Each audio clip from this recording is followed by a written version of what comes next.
টিকটিকি দেখলেই ভয় পান? তাহলে এই টিকটিকি আপনাকে চমকে দিবে। এর জিহ্বা নীল, চলাফেরা কচ্ছপের মতো, আর এটা নিজের লেজ ফেলে পালিয়ে যেতে পারে। চিনে নিন ব্লু টাং স্কিঙ্ক, টিকটিকি দুনিয়ার আজব চরিত্র। ব্লু টাং স্কিঙ্ক হলো এক প্রকার বড় আকারের টিকটিকি, যাদের বিশেষ বৈশিষ্ট্য হলো একটা চকচকে নীল জিহ্বা। এরা সাধারণত অস্ট্রেলিয়া আর ইন্দোনেশিয়ায় পাওয়া যায়। লম্বায় হয় প্রায় 18 থেকে 24 ইঞ্চি। একটা ব্লু টাং স্কিঙ্ক ধীরে ধীরে হাঁটে, মাঝে মাঝে নীল জিহ্বা বের করে। এরা কিন্তু মাউথওয়াশ দিয়ে জিভ রং করে না। আসলে নীল জিভ অথবা নীল জিহ্বা একটা প্রতিরক্ষা কৌশল।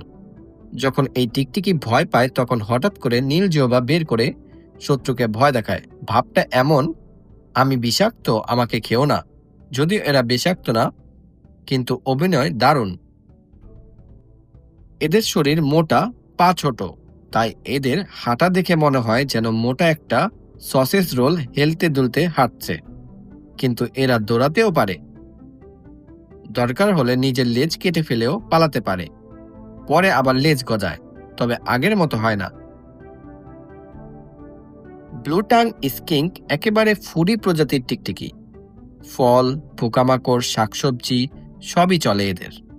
এমনকি পোষা অবস্থায় নরম কুকুরের খাবারও খায়।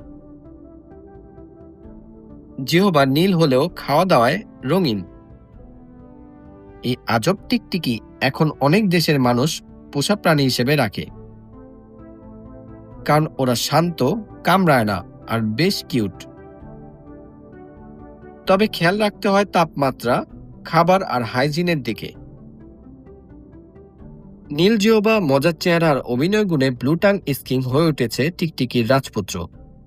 ভিডিও ভালো লাগলে একটা নীল জিহ্বা না হলেও একটা লাইক দিয়ে পাশে থাকুন। আল্লাহ হাফেজ।